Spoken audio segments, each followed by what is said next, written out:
وذكر فإن الذكرى تنفع المؤمنين। আল্লাহ সুবহানাহু ওয়া তাআলার প্রতি ভালোবাসা মহব্বত এটি হচ্ছে মুসলমানদের ঈমানদারদের সবচেয়ে গুরুত্বপূর্ণ একটি বিষয়।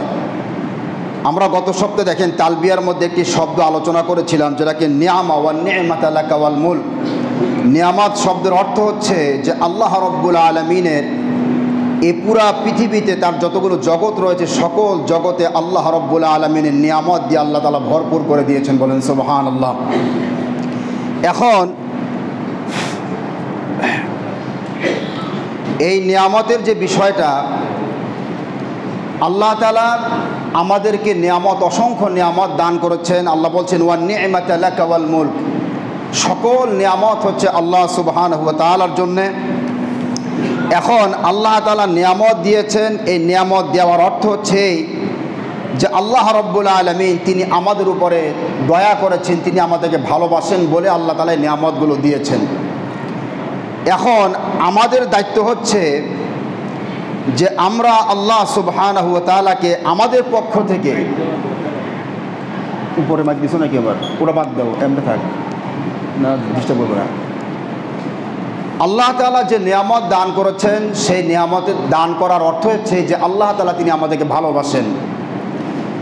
আর আমাদের দায়িত্ব যেটা, সেটা হচ্ছে যে আল্লাহ রাব্বুল আলামিনকে আমরা সর্বোচ্চ ভালোবাসা আমরা তাকে দেব, বলেন সুবহানাল্লাহ।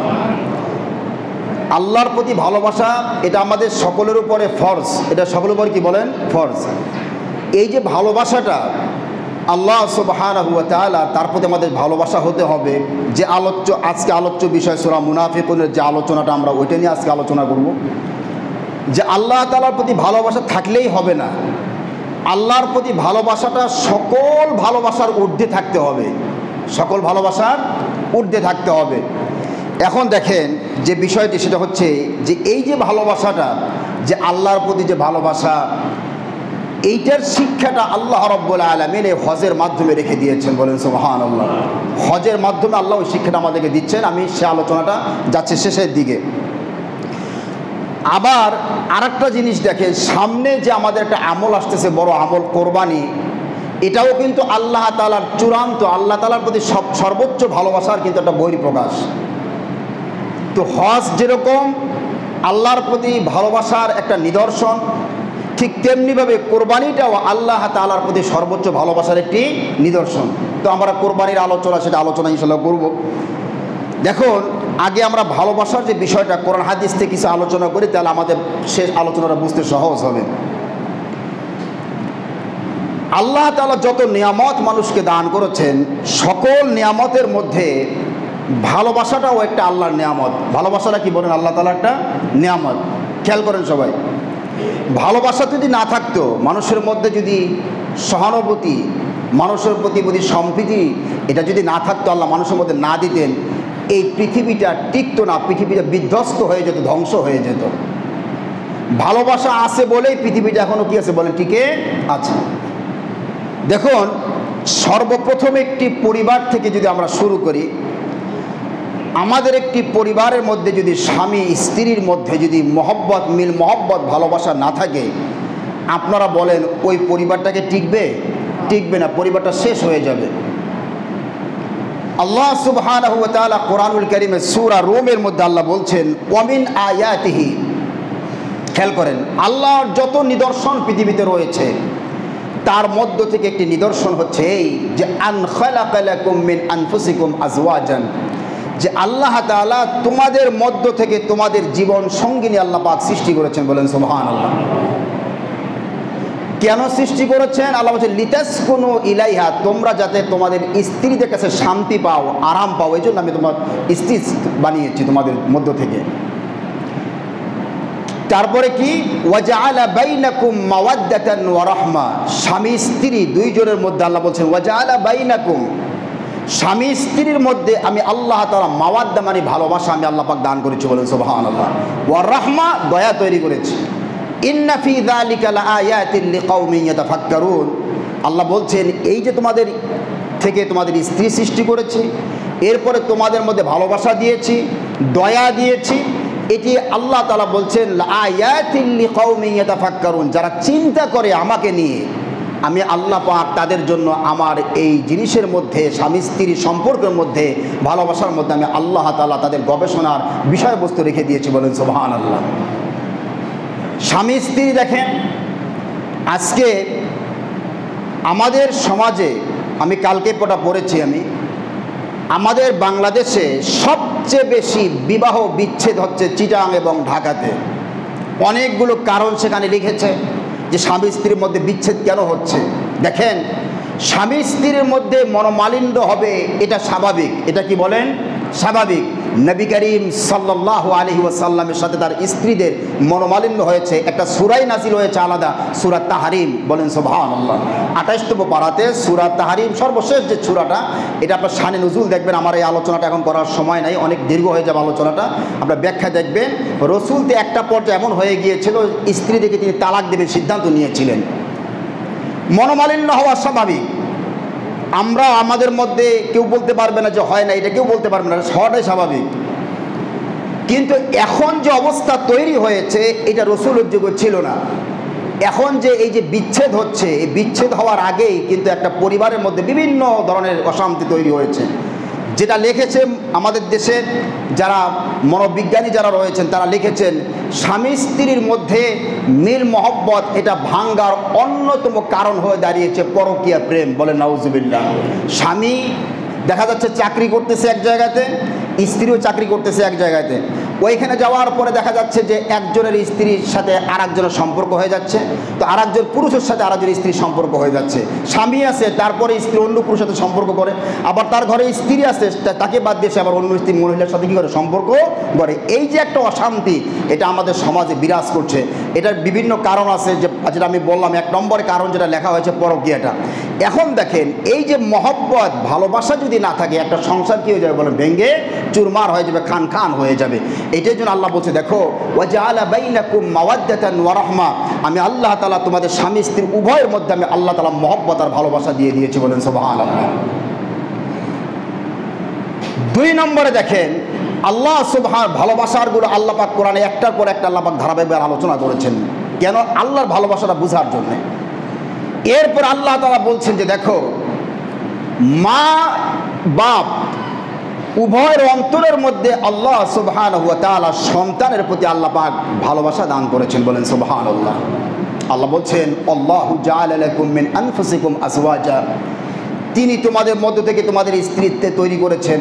ওয়া জাআলা লাকুম মিন আজওয়াজিকুম বানিনা ওয়া হাফাদা, এবং তোমাদের স্বামী স্ত্রীর দুইজন থেকে, এই যুগল থেকে, তোমাদের এই দুইজন থেকে আমি আল্লাহ তাআলা বানিন, ছেলে মেয়ে আমি আল্লাহ পাক দান করি। বলেন সুবহানাল্লাহ। ওয়া হাফাদাতান, নাতি নাতনি আমি দান করি। বলেন না সুবহানাল্লাহ।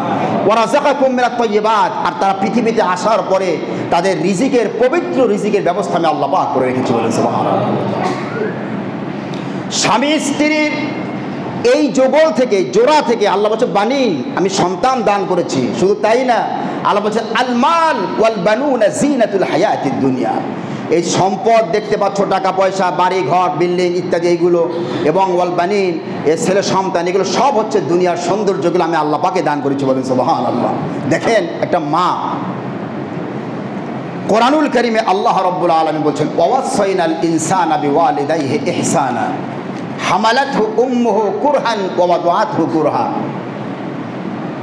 আমরা মা যে আমাদের প্রতি কি ভালোবাসা, আল্লাহ কোরআনের দিকে বুঝাচ্ছে যে দেখো, আমি তাম পৃথিবীর ওয়াসাইনাল ইনসান, মুসলমান বলেন না, ইনসান বলেছেন, আমি সকল মানুষকে নির্দেশ করেছি, আদেশ দিয়েছি, ইহসানা বিওয়ালিদাইহি ইহসানা, মা বাবার সাথে ভালো ব্যবহার করার জন্য। বলেন সুবহানাল্লাহ। এটা ফরজ। এটা কি বলেন? ফরজ। এরপরে আল্লাহ পিতার কথা বলেন নাই, মা বাবার কথা একসাথে বলার পরে এবার মাকে আলাদা করছেন। মার সম্মান আল্লাহর কাছে কত বেশি দেখেন। আল্লাহ বলছেন হামালাতহু উম্মুহু কুরহান, তোমার মা তোমাকে 10 মাস 10 দিন, আল্লাহ বলছে হামালাতহু, সে তোমার মা তোমাকে 10 মাস 10 দিন বড় কষ্ট যন্ত্রণা নিয়ে তোমাকে সে পেটে ধারণ করেছে। বলেন সুবহানাল্লাহ। এটা আল্লাহ কোরআন নিজেই বলছেন সূরা আকাফে। এরপরে ওয়াদাআতহু কুরহা, এবং অত্যন্ত কষ্ট করে মৃত্যুর যন্ত্রণার সমতুল্য এরকম একটি যন্ত্রণা, ব্যথা, কষ্ট নিয়ে তোমাকে অবাদআতহু কুরহা, এই পৃথিবীতে তোমাকে প্রসব করেছে, ভূমিষ্ঠ করেছে। বলেন সুবহানাল্লাহ। একটা সন্তান যখন মার পেট থেকে যখন বের হয় তার যে কি কষ্ট, এটা যার হয় শুধু সেই মাসে মাই বুঝতে পারে। এত কষ্ট, যার কারণে রাসূল করিম সাল্লাল্লাহু আলাইহি ওয়াসাল্লাম হাদিসে বলেছেন, কোনো মা যদি সন্তান জন্ম দিতে গিয়ে মারা যায়, আল্লাহ পাক তাকে শাহাদাতের মর্যাদা দান করে। বলেন সুবহানাল্লাহ। এই যে এখন দেখেন যে সন্তানটা এত কষ্ট দিয়ে তাকে দুনিয়াতে আসলো, মা ওই সন্তানটার মুখের দিকে তাকানোর সাথে সাথে সকল কষ্টগুলো ভুলে যায়। সকল কষ্টগুলো কি হয়ে যায় বলেন? ভুলে যায়। এই যে মহব্বত, ভালোবাসা যদি না ভুলতো, এই আপনার নামাজ পড়ে যারা এসছেন একজন মানুষও মসজিদে আসতে পারতেন না, আমরা পৃথিবীতে কেউ থাকতাম না। মার মনে যদি শুধু ব্যথাটা স্মরণ থাকতো, সে যদি ব্যথাটা স্মরণ নিয়ে আপনার সাথে কোনো আচরণ করতো, আপনাকে একটা আছাড় মেরে পৃথিবী থেকে বিদায় করে দিত। কি বলে ঠিক কিনা? কিন্তু কেন করে না বলেন তো? তার মধ্যে আল্লাহ পাক মহব্বত দিয়েছেন, ভালোবাসা দিয়েছেন বলেই পৃথিবীতে আসার পরে তার সমস্ত যন্ত্রণা, গর্ভধারণের যে ব্যথা, গর্ভধারণের যে যন্ত্রণা, প্রসব করার যে যন্ত্রণা, সব তিনি সাথে সাথে ভুলে যান। নেওয়ার সাথে সাথে মুখে চুমো দেয়, শরীরে চুমো দেয়, কত আদর করে মা। বলেন সুবহানাল্লাহ। এই যে সন্তানের প্রতি ভালোবাসা, এটা আল্লাহ তাআলার একটা বড় নিয়ামত। আল্লাহ তাআলা কি বলেন? নিয়ামত। পিতাদের দিকে তাকান, বাপ, আমাদের যারা পিতা যারা রয়েছে, তারা কত কষ্ট করে মাথার ঘাম পায়ে ফেলে আমাদের উন্নতি, আমাদের সমৃদ্ধি, আমাদের কল্যাণের জন্যই পিতারা মাথার ঘাম কি করতেছে? পায়ে ফেলে তারা পরিশ্রম করছে, অর্থ উপার্জন তারা করছে। অথচ এই সন্তানগুলো একটা সময় মা বাপকে কোনো মূল্যায়ন করে না। এই সন্তানগুলোর কারণে এক সময় বৃদ্ধ বয়সে আমাদের মাতা পিতারা বৃদ্ধাশ্রমে তাদের জায়গা হয়। কি বলেন ঠিক কিনা? তো আল্লাহ তাআলা বলছেন যে দেখো, আল মালু ওয়াল বানুনা জিনাতুল হায়াতিদ দুনিয়া, এই যে সন্তান সন্ততি, দুনিয়ার সম্পদ, এর সব তোমাদের জন্য আমি আল্লাহ পাকের পক্ষ থেকে জিনাত, সৌন্দর্য, আমি আল্লাহ পাকের পক্ষ থেকে দয়া, রহমত। 3 নম্বরে আসেন, আল্লাহ সুবহানাহু ওয়া তাআলা আমাদেরকে আমাদের পৃথিবীতে ওয়ারাযাকাকুম মিনাত তাইয়্যিবাত, তিনি আমাদের জন্য রিজিকের ব্যবস্থা করেছেন, হালাল রিজিকের ব্যবস্থা করেছেন। এটাও আল্লাহ তাআলার বিশাল একটা দয়া। বলেন সুবহানাল্লাহ। আল্লাহ যে রিজিকের ব্যবস্থা করেছেন, তিনি কিন্তু আসমান থেকে সরাসরি আপনার আমার জন্য রিজিক দিবেন না। আল্লাহ দিতে পারেন, এটার ইতিহাস আছে না নাই? বনি ইসরাইলকে সরাসরি আসমান থেকে মান্না ওয়া সালওয়া দিয়েছিলেন। মান্না সালওয়াটা কি? আমাদের দেশের ছোট চড়ুই পাখি দেখেছেন না আপনার? চড়ুই পাখি আছে না? এই চড়ুই পাখির মধ্যে ছোট্ট ছোট্ট পাখি ছিল। এই পাখিগুলো সরাসরি আকাশ থেকে বুনা হয়ে সরাসরি জমিনে আসতে। বলেন সুবহানাল্লাহ। আর ওই আপনার দিনে যাবেন কুয়াশা পড়ে, শীতের দিনে কুয়াশা, এই ধরনের গাছ ছিল, তাদের এক ধরনের গাছ ছিল। আকাশ থেকে আল্লাহ স্বয়ং নিজেই ফেরেশতাদেরকে বলতেন যে যাও তাদের কাছে এই হালুয়াটা পৌঁছে দাও। আমাদের শিশির পরে যেরকম গাছের উপরে কুয়াশা পড়ে, ঠিক ওই রকমভাবে তাদের গাছের উপরে এরকম তাদের বিভিন্ন জায়গায় এই হালুয়াগুলো, এত সুস্বাদু হালুয়া গাছের উপরে বিভিন্ন জায়গায় আল্লাহ পাকের পাঠাতেন। তারা সেই হালুয়া আর এই কি বলে আমরা ছোট্ট পাখি ভুনা, এটা তারা খাইতো, সরাসরি জান্নাত থেকে আসতো। বলে সুবহানাল্লাহ। যাক, সেটা বড় ইতিহাস। তো আল্লাহ আসমান থেকে দিতে পারেন, ইতিহাস আছে।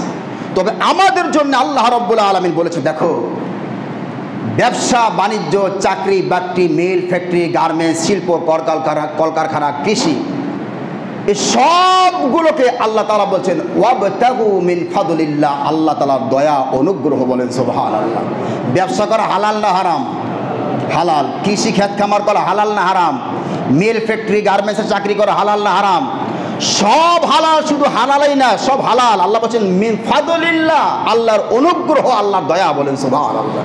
এই যে আপনারা নামাজ পড়তে এসছেন, আল্লাহ বলছেন ইয়া আইয়ুহাল্লাযীনা আমানু, হে ঈমানদারেরা, ইযা নুদিয়া লিস-সালাতি, খেয়াল করেন সবাই, ইযা নুদিয়া লিস-সালাতি মিন ইয়াউমিল জুমআ, যখন জুমার আযান হয়ে যাবে, জুমার নামাজ যখন ডাকা হবে, ফাসআউ ইলা যিকরিল্লাহ, সবাই আযান হওয়ার পরে কেউ দোকানে বসে থাকবে না, কেউ গার্মেন্টসে থাকবে না, কেউ মেল ফ্যাক্টরি থাকবে না, কেউ চাকরিতে, সকলে মিলে ফাসাও ইলা যিকরিল্লাহ, জুমার নামাজের জন্য সকলে প্রস্তুতি নিয়ে তাড়াতাড়ি গোসল করে প্রস্তুতি নিয়ে তোমরা সবাই মসজিদের দিকে চলে যাও।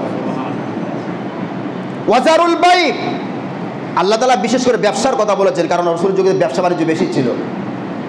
বলছে ব্যবসা বাণিজ্য সব বন্ধ করে দাও, দোকানপাট সব বন্ধ করে দাও। যালিকুম খায়রুল লাকুম ইন কুনতুম তা'লামুন, সব বন্ধ করে তোমরা মসজিদে চলে যাও, নামাজ পড়ো, যদি তোমরা বুঝো এটা তোমাদের জন্য কল্যাণকর হবে। বলেন সুবহানাল্লাহ। এখন নামাজ পড়ে সবাই মসজিদে বসে থাকবেন এ কথা আল্লাহ বলেন নাই, যে নামাজ পড়ে সবগুলো আসর পর্যন্ত মসজিদে বসে থাকবে কথা আল্লাহ বলেন নাই। কি বলেছেন?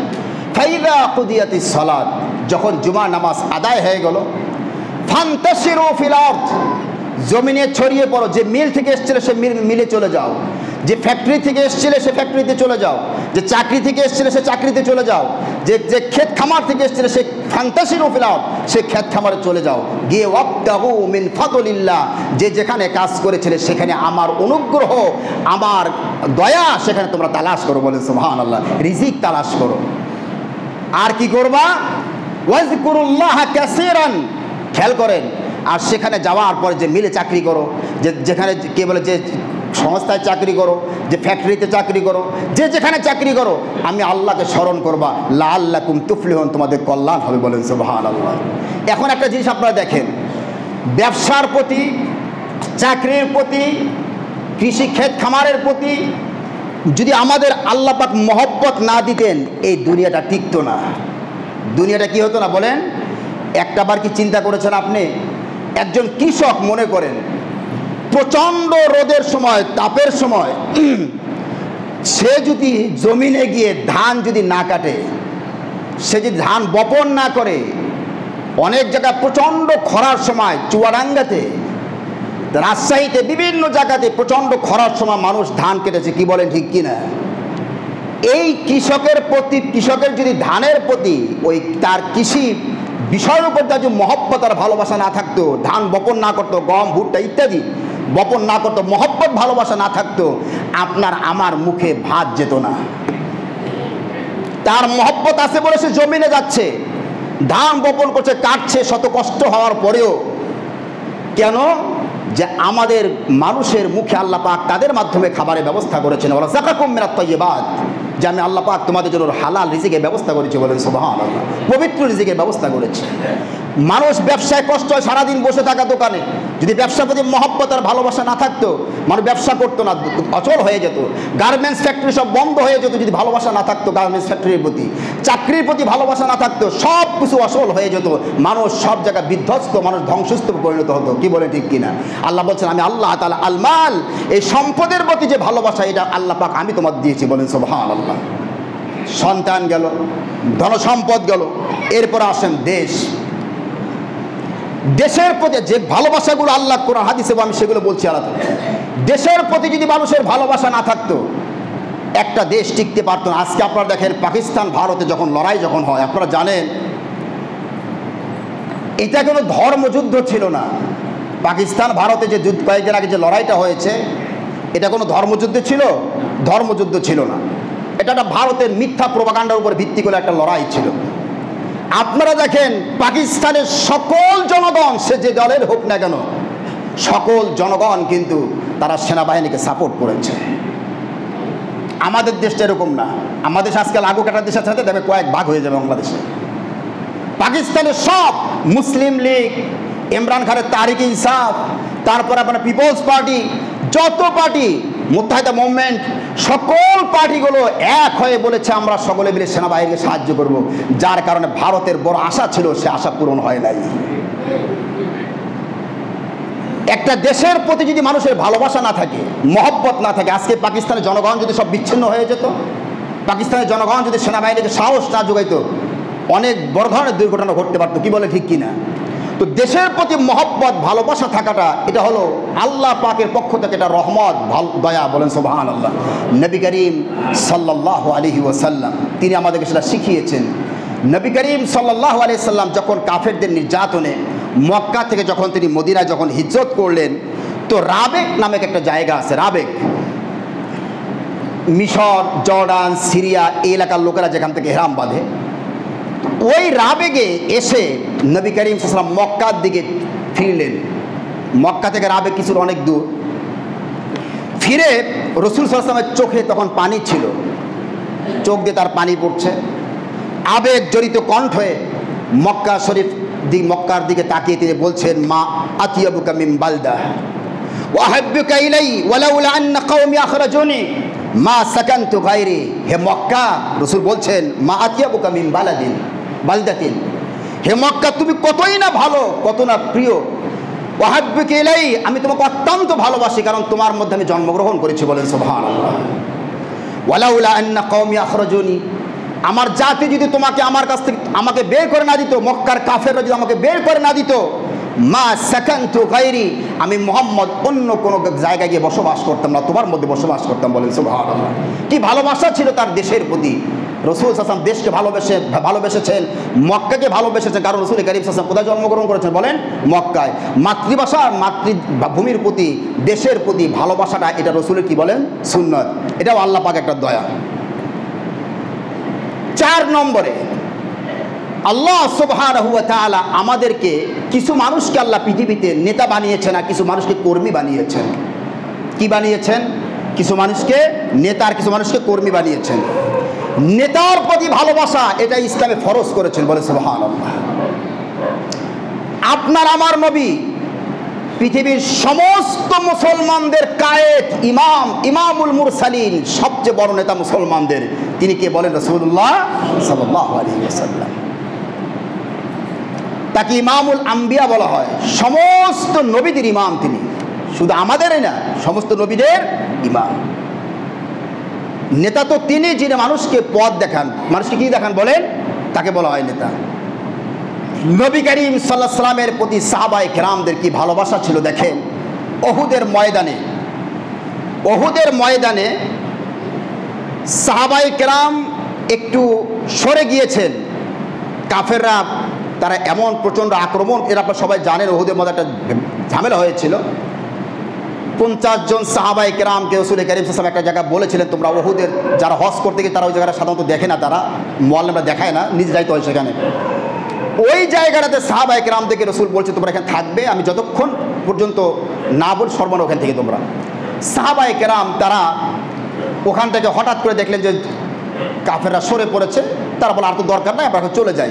এই চলে যাওয়ার পরেই হঠাৎ করে পিছন দিক থেকে কাফেররা অতর্কিতভাবে আক্রমণ করেছে। মুসলমানরা বিচ্ছিন্ন হয়ে গেছে। ওই সময় তারা কাফেররা রাসূলকে ঘিরে ফেলেছে। এটা আপনারা জানেন, রাসূলের যে মাথায় যে লোহার টুপিটা ছিল, এমনভাবে তীর ঢুকেছে, তীরটা একবারে লোহার টুপি ছিদ্র হয়ে তার মাথার মধ্যে ঢুকে পড়েছিল। আলী রাদিয়াল্লাহু, কেউ সাহস করে কীভাবে বের করবে? আলী রাদিয়াল্লাহু তাআলা আনহু তিনি কামড় দিয়ে তারপর তীরটা তিনি বের করেছেন। বলেন সুবহানাল্লাহ।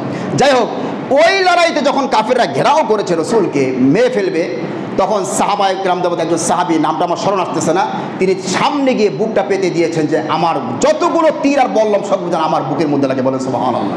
সে সাহাবে পরে দেখা গেছে তার বুকে, তার পিঠে প্রায় 80টা তীরের আঘাত ছিল। তো রসুলের প্রতি যে নেতার প্রতি যে ভালোবাসা, এটা ইসলাম শিখিয়েছে। কে শিখিয়েছে বলেন? ইসলাম শিখিয়েছে যে নেতার প্রতি কী থাকা লাগবে? ভালোবাসা লাগবে। আমি শেষে আলোচনা করব যে কোন ধরনের নেতা, সেটা পরে। এখন দেখেন, এই যে জিনিসগুলো, ভালোবাসাগুলো কে দান করলেন বলেন? কে দান করেছেন? আল্লাহ দান করেছেন। দেশের প্রতি ভালোবাসা, নেতার প্রতি ভালোবাসা, সন্তানের প্রতি ভালোবাসা, ব্যবসা বাণিজ্য, চাকরি বাকরি, সব কিছু যে ভালোবাসা, এগুলো আল্লাহর পৃথিবীর নিজামকে, সিস্টেমকে ঠিক রাখার জন্যে আল্লাহ তাআলা ভালোবাসাগুলো দান করেছেন। বলেন সুবহানাল্লাহ। দুঃখজনক হলেও সত্য, সব জিনিসের প্রতি আমাদের ভালোবাসা আছে, কিন্তু ভালোবাসা নাই শুধুমাত্র আল্লাহর প্রতি। কার প্রতি ভালোবাসা নাই বলেন? আল্লাহ। সর্বোচ্চ, সবচেয়ে বেশি ভালো হওয়া তো পরের বিষয়। আল্লাহর প্রতি যে ভালোবাসাটা আমাদের থাকা লাগবে, সে ভালোবাসাটাই মুসলমানদের মধ্যে নাই। আমি বললে আপনারা বুঝবেন। এই যে হজ, একটু তাকান আপনারা, এই যে হজ আপনাকে কে শেখাচ্ছে? আমি গত সপ্তাহ বলেছিলাম যে আমরা হজে যাচ্ছি, আসতেছি, আমাদের জীবনে কোনো পরিবর্তন নাই। কি বলতে ঠিক না? হজে আপনি যাচ্ছেন, একটু তাকান তো, যখন আপনি বাড়ি থেকে যখন বের হলেন, খেয়াল করেন, সাদা ইহরাম দুটা কাপড় পরে যখন বের হলেন, আপনি চলে যাচ্ছেন আল্লাহ সুবহানাহু ওয়া তাআলার ঘর তাওয়াফ করার জন্য, হজ করার জন্য যাচ্ছেন। স্ত্রী, যারা স্ত্রীর সাথে সব পরের বিষয়, স্ত্রীকে ছেড়ে যাচ্ছেন, ছেলে সন্তান যাদের প্রতি এত ভালোবাসা তাদেরকে ছেড়ে যাচ্ছেন, ব্যবসা বাণিজ্য সব কিছু ছেড়ে যাচ্ছেন, বন্ধু বান্ধব সবার কাছ থেকে আপনি বিদায় নিয়ে চলে যাচ্ছেন আল্লাহর ডাকে। কোথায় চলে যাচ্ছেন বলে? মক্কাতে গিয়ে বলছেন কি লাব্বাইক, আমি হাজির। এই যে শিক্ষাটা, সব কিছুর মায়া ত্যাগ করে, ভালোবাসা ত্যাগ করে, সর্বোচ্চ ভালোবাসা কার প্রতি বলেন? কার প্রতি? আল্লাহর প্রতি সর্বোচ্চ ভালোবাসা আছে বলেই সমস্ত ভালোবাসাগুলো আপনি পিছনে রেখে আপনি চলে যাচ্ছেন, আপনি খানা কাবা জিয়ারত করার জন্য আল্লাহর হজ আপনি চলে যাচ্ছেন। কি শিখলেন? যে কোনো কিছুর মহব্বত আমার সামনে কিছুই না, দেশ না, নেতা না, মা না, বাপ না, ব্যবসা না, বাণিজ্য কিছুই না, সব কিছুর চাইতে আমার কাছে ভালোবাসার পাত্র হচ্ছেন কে বলেন? তার ডাকে আপনি সারা দিয়ে টাকা খরচ করে আপনি মক্কায় চলে গেলেন। দেখেন পাগলের ভেসে আরাফা, মুজদালিফা, মিনা, কোন জায়গায় কি স্বর্ণের খনি আছে? ধুধু পাহাড় যারা গেছে তারা তো জানেন, মরুভূমি আর ধুধু পাহাড়। কিছু গাছ জিয়া রহমান তার পক্ষ থেকে লাগানো হয়েছে, নিম গাছ, সেগুলো আছে সেখানে, তাছাড়া কিচ্ছু নাই। ধুধু ময়দান, না আছে সোনার খনি, না আছে কি বলে আপনার ডায়মন্ড, কোনো দামি কোনো জিনিস নাই। হজের পরে দেখবেন একটা গরু ছাগলও যায় না। সেই জায়গার মধ্যে পাগলের ভেসে দুইটা কাপড় পরে আপনি বারবার লাব্বাইক আল্লাহুম্মা লাব্বাইক লাব্বাইক লা শারীকা লাকা লাব্বাইক ইন্নাল হামদা ওয়ান নি'মাতা লাকা ওয়াল মুলক, এটা পড়তেছেন আর পাগলের ভেসে আপনি ঘুরতেছেন। এটা কিসের জন্য, কার জন্য বলেন? আল্লাহর জন্য। সব ত্যাগ করেছেন, সর্বোচ্চ ভালোবাসা কাকে দিয়েছেন আপনি বলেন? আল্লাহ সুবহানাহু। এই জিনিসটা শিক্ষা দেওয়ার জন্য আল্লাহ বলছে, এই দেখো হজের এই শিক্ষাটা ওইখানে শেষ করবা না, বাড়িতে নিয়ে আসবা। কোথায় নিয়ে আসবা? বাড়িতে নিয়ে আসো। বাড়িতে আনার পরে তুমি তোমার এই সন্তানের জন্যই তো আনজিকিরিল্লাহ, আল্লাহকে ভুলে গিয়েছো। এই সন্তানদের জীবন গড়ার জন্য তুমি এমন ব্যবসা বাণিজ্য, এমন হালাল উপার্জন বাদ দিয়ে হারাম উপার্জনের দিকে পথ তুমি বাড়িয়েছো। কি বলে ঠিক কিনা? সম্পদের জন্য পাগল হয়ে গিয়েছো। আল্লাহ ইয়া আইয়ুহাল্লাযীনা আমানু লা তুলহিকুম আমওয়ালুকুম ওয়ালা আওলাদুকুম আন যিকরিল্লাহ, তোমাদের সম্পদের ভালোবাসা, ছেলে সন্তানের ভালোবাসা, এগুলো যেন আমি আল্লাহর ভালোবাসা থেকে যেন ফিরাইতে না পারে। বাড়িতে আসলেন, আসার পরে দেখা গেল ওই হজের সবক ওই পর্যন্ত শেষ, এয়ারপোর্টে রেখে আসলাম। বাড়িতে আসার পরে দেখা এমন ব্যস্ত হয়েছি, অনেক হাজি আছে নামাজ পড়ারও সময় পায় না। আছে না এরকম? আছে। কার নামে? আমাদের এই মসজিদে আমাদের যে মুয়াজ্জিন আছে, তারে একটা ঘটনা, তারে এক আত্মীয়, তার শ্বশুর রে এক হাজি সাহেব হজ করেছে, বুড়ো হয়ে গেছে, পাও চলে না, তারপরে মিথ্যা একটা মামলা দিয়ে তার শ্বশুরকে ফাঁসিয়ে দিয়েছে। এই যে হজ থেকে আসার পরে যে চিত্রগুলো, যদি আল্লাহর মহব্বত যদি থাকতো, তাহলে আমার ভাইয়েরা কোনোদিন আল্লাহ যা নিষেধ করেছে তা করতে আমরা পারতাম না। এইটাই আল্লাহর সুবহানাহু ওয়া তাআলা এইটাই বুঝাচ্ছেন যে হজে যে তোমরা গেছো, এই যাওয়ার পরে সর্বোচ্চ মহব্বত থাকা লাগবে কার উপরে বলে?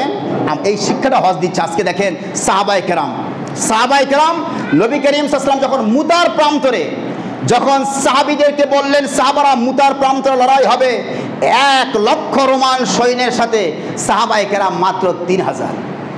কল্পনা করতে পারেন আপনি? সাহাবায়ে কেরাম মুতার প্রান্তরে নবী করিম সাল্লাল্লাহু আলাইহি ওয়াসাল্লাম, যায়েদ বিন হারেসা, জাফর ইবনে আবু তালেব, আব্দুল্লাহ ইবনে রাওহা, 3 জনকে বললেন যাও বাড়ি থেকে বিদায় নিয়ে এসো। তারা নিশ্চিত বুঝতে পেরেছেন যে আমরা শহীদ হয়ে যাব। সেই অবস্থায় তারা জাফর ইবনে আবি তালেব বাড়িতে গেলেন, স্ত্রীর কাছ থেকে বিদায় নিলেন। আব্দুল্লাহ ইবনে রাওহা কেবল নতুন বিয়ে করেছেন, এখনো তার স্ত্রী মিলন হয় নাই, সে অবস্থায় তিনি চলে গেলেন।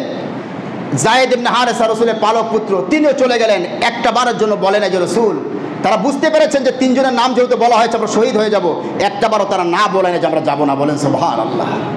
কি জন্য বলেন তো? স্ত্রী, সন্তান, দেশ সব কিছুর মায়া ত্যাগ করে তারা কোথায় চলে গেছে? আল্লাহটাকে বলেন মুতার প্রান্তরে চলে গেছে। তো এই যে ভালোবাসা, আমি বলেছিলাম নেতাদের, দেখেন নবী করিম সাল্লাল্লাহু আলাইহি ওয়াসাল্লামকে সাহাবায়ে কেরাম যে ভালোবেসেছেন, আমাদের মতো ভণ্ডামি না। আমরা তো রবিউল আউয়াল আসলে দেখবেন রাস্তায় দেখবেন মিছিল করে, আমাদের কিছু ভণ্ডরা আছে বাংলাদেশে দেখবেন 12 রবিউল আউয়াল চলে গেল, যত ইসলাম বিরোধী কাজ রাসূল যা বলেছেন তার বিপক্ষে তার অবস্থান গ্রহণ করে। রাসূলের জন্য সাহাবায়ে কেরামের কি ভালোবাসা ছিল, সেই নবী করিম সাল্লাল্লাহু আলাইহি ওয়াসাল্লাম শিখিয়েছেন। খবরদার, নেতাদেরকে বাসবা ঠিকই, কিন্তু লা তাআতা লিমাখলুকিন ফি মাসিয়াতিল খালিক। খেয়াল করবেন, আজকে বাংলাদেশে আমি এই কথা আবার বলছি, খেয়াল করবেন, আমরা সবচেয়ে বেশি ভালোবাসি আমরা আমাদের নেতাদেরকে। কি বলেন ঠিক কিনা? মা বাপের চাইতে আমরা নেতাদেরকে বেশি ভালোবাসি। এই জন্য ইসলাম এইটার ব্যাপারে অত্যন্ত কঠোর। আল্লাহ রসুল বলেছেন আল্লাহর নির্দেশ অমান্য করে কোনো নেতার আনুগত্য চলবে না। আল্লাহ যা হারাম করেছেন কোন নেতা যদি সেটা করার জন্য বলে করা যাবে? করা যাবে না। এই জন্য আল্লাহ কোরআন বলছেন ইন্না আতানা সাদাতানা ওয়া কুবারানা ফাদাল্লুনা সাবিলা। কিয়ামতের ময়দানে এই নেতারা, আল্লাহ বলছেন এই নেতারা এবং এই সাদাত তোমার মুরব্বি যারা আছে এদের ব্যাপারে তুমি বদদোয়া করবে। আল্লাহ আতানা সাদাতানা ওয়া কুবারানা ফাদাল্লুনা সাবিলা রব্বানা আতিহিম দিফাইন। আল্লাহ তাদের আযাবকে তুমি দ্বিগুণ করে দাও, কারণ তারা নিজেরাও খারাপ ছিল, আমাদেরকে তারা খারাপ বানিয়েছিল। তাহলে আল্লাহর মহব্বত যদি, ভালোবাসা যদি দিলের মধ্যে থাকে, সর্বোচ্চ ভালোবাসা, তাহলে কোন মানুষের কথা কি কেউ মানতে যাবে বলেন? মানতে যাবে? যে কথাটা আল্লাহর বিপক্ষে যায় সেই কথা কোনোদিন কেউ কখনো মানতে যাবে না। দেশকে ভালোবাসা, দেশ বিভিন্ন জায়গায় লেখা আছে দেশ সকলের উপরে, এই কথাটা আমি লেখা অনেক জায়গায় দেখেছি। দেশকে ভালোবাসবেন, নবী করিম সাল্লাল্লাহু আলাইহি ওয়াসাল্লাম দেশকে ভালোবেসেছেন, কিন্তু ইসলামের চাইতে বেশি নয়। কিসের চাইতে বেশি নয় বলেন? ইসলামের চাইতে। দেখেন রসুল দেশকে, মক্কাকে এত ভালোবাসতেন, তারপরেও তিনি মদিনায় কেন গেলেন? আল্লাহর হুকুমে। কার হুকুমে বলেন? তিনি তো বলতেন না আমার দেশ প্রিয়, আমি দেশে থাকবো, আমি যাবো না মদিনা, লড়বো না, এখানে থাকবো। এটা রসুল করেন নাই। দেশ প্রেম থাকবে ঠিক, কিন্তু আপনি আমি যেরকম ভণ্ড, যেরকম এরকম ভণ্ড দেশ প্রেম আমাদের ইসলামের কোনো সুযোগ নাই। আপনি দেশ প্রেমে করবেন আর দেশের সম্পদ সব লুট করবেন, এরা হচ্ছে সবচেয়ে বড় ভণ্ড এই দেশের, এই জমিনের মধ্যে সবচেয়ে বড়। যারা বলে আমরা দেশকে ভালোবাসি, দেশের সম্পদ লুণ্ঠন করে, দেশের মানুষকে কষ্ট দেয়, দেশের বিরুদ্ধে ষড়যন্ত্র করে হিন্দু খ্রিস্টানদের সাথে মিলে, ওরা আর চাই না হোক, ওরা মুনাফিক ছাড়া কিছু নেই ওরা। এই জন্য সকল মহব্বত, সবচেয়ে বেশি মহব্বত দেশের চাইতে, নেতার চাইতে সবচাইতে বেশি মহব্বত থাকবে কার বলেন? আল্লাহর। আল্লাহ পাকের সেই মহব্বত আমাদের করার তৌফিক দান করে, সকলে বলে আমিন।